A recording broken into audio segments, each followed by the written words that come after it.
Hello, folks. It's Ardy Kassakhian, and I'm here to bring you some more information during this COVID-19 pandemic.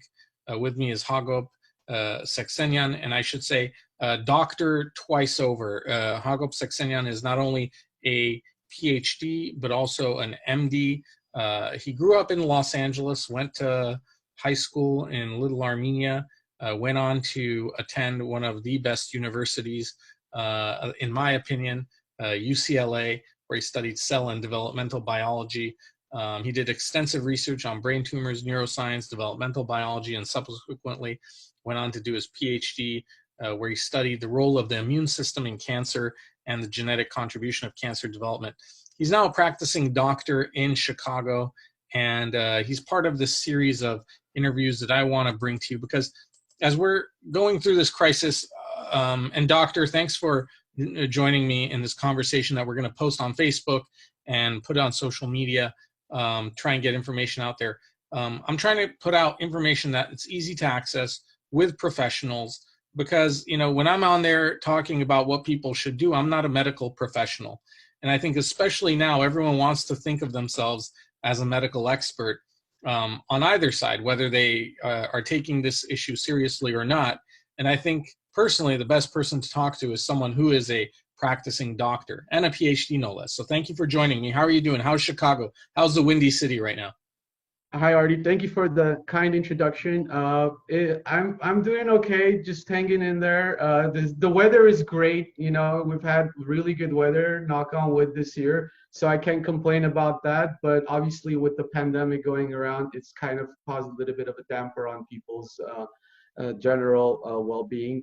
But Yeah. we're hanging in there and doing our best to come out of this stronger. Thank you. And thank you for everything that you're doing. Obviously, we appreciate everything our healthcare workers are doing, our healthcare professionals. How's your hospital right now handling the situation? You're at Loyola Hospital? Yeah. So the census there is still very high.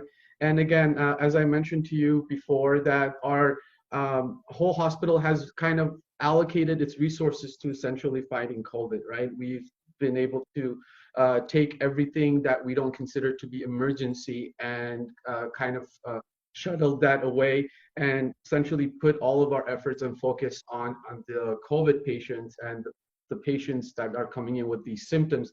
So we are essentially 100% focused on this. And with this change in our practice, we're able to handle it right now. We had some issues related to protective personal equipment, but all of those got addressed. But right now, we're in good fortune that we're able to handle and take care of all the patients that are coming in. So having said that, again, with all of the resources reallocated, we're able to manage it. But I don't know how long that would be able to last. Now, everyone keeps talking about flattening the curve.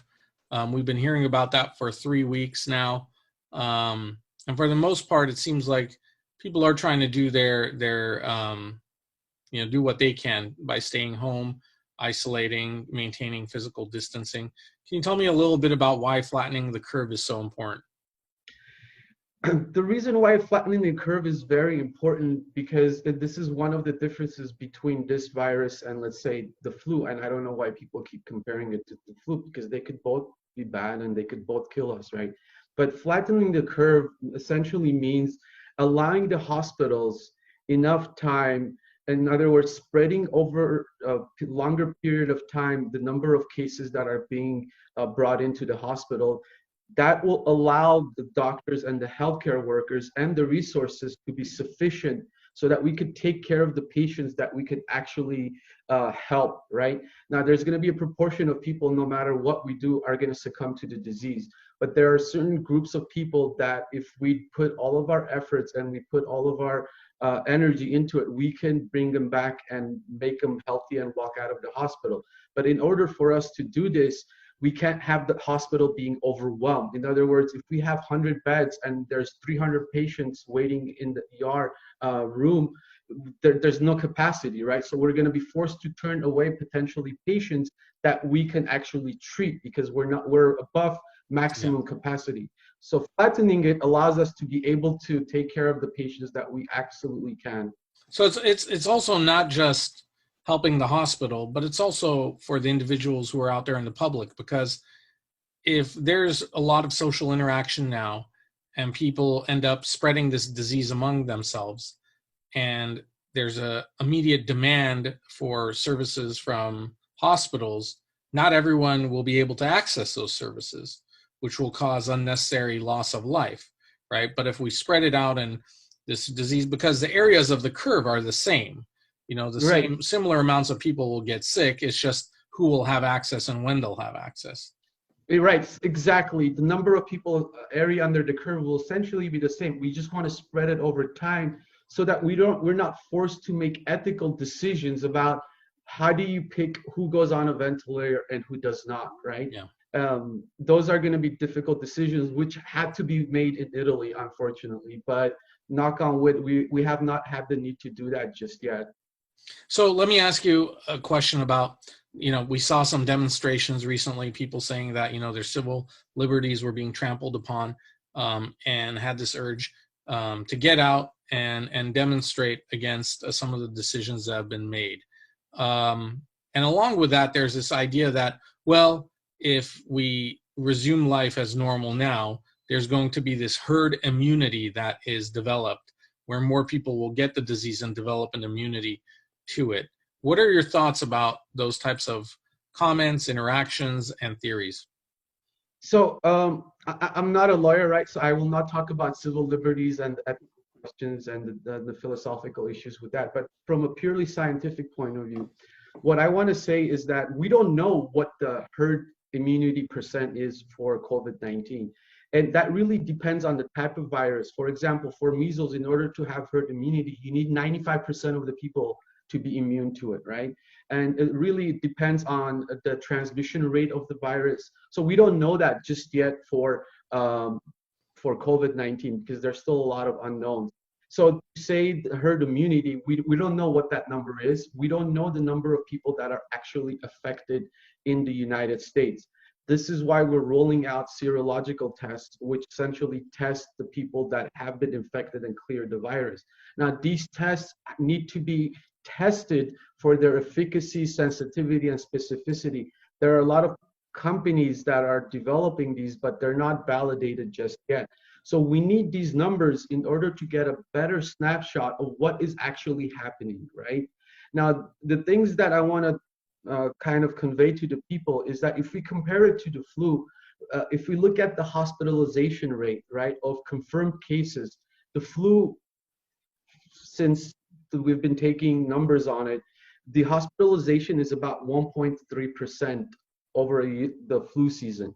For COVID-19 right now, based on confirmed cases, it's about 20% of the people need to be hospitalized. So to put that in perspective, the average flu, if 100 people received it, only one to whatever your statistic was, 1.3, but averaging it down, one person would have to be hospitalized. Right. With the COVID-19, out of 100 people who have COVID-19, 20 are having to be hospitalized. Yes, and again, I want to reiterate, these are confirmed cases based on PCR data, that the swab that we do through the behind the mouth, and based on that testing where we know the person is actually positive for COVID. If we look at those patients, about 20% of them need to be hospitalized, right? Now that number could become lower as we test more people and realize there were more that were infected that we didn't catch.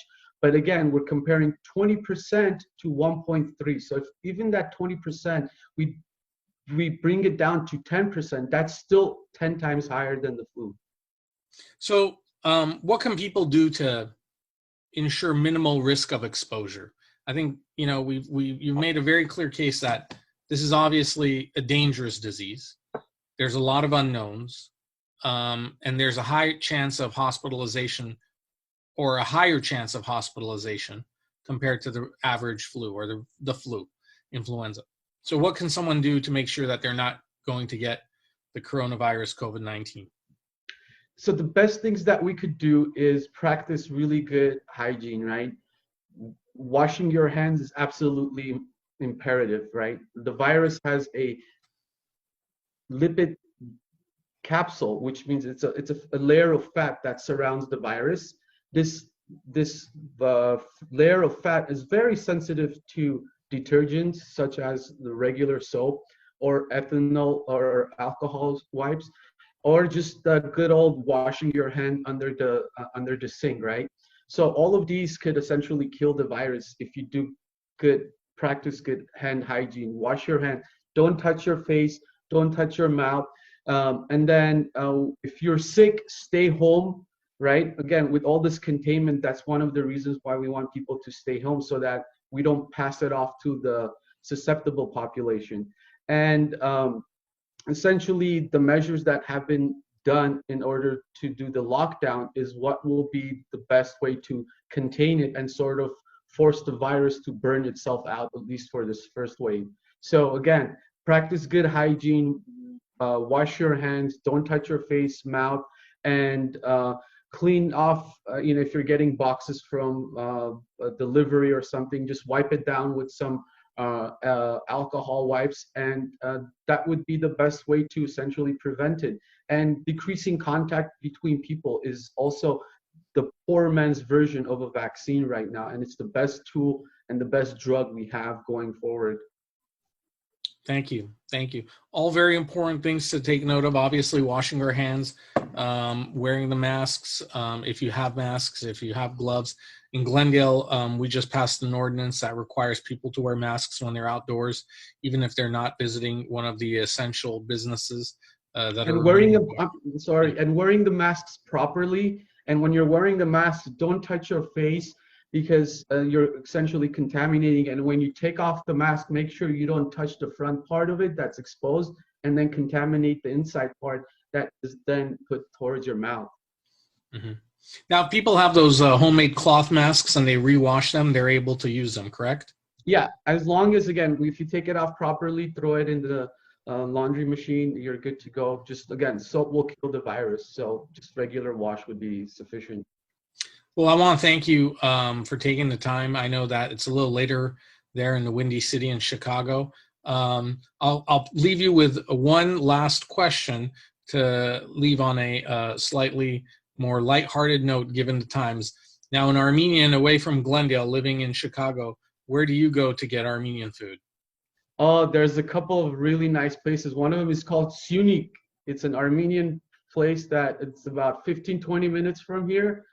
An Armenian family makes the best kebabs and the food that I could get. So it's as good as the ones I get in Hollywood and Glendale. Now, when you tell them you're from Glendale, I'm sure you're treated like a VIP. I hope so. Oh yeah. They love seeing Armenians there. It's in the suburbs, so good food. Well, when you come back, bring us back some deep dish pizza. In the meantime, stay safe, and thank you for everything that you're doing. Thank you, Doctor, for joining us. Thank you, Ardy, for the time. Appreciate it. And you too. Thank you.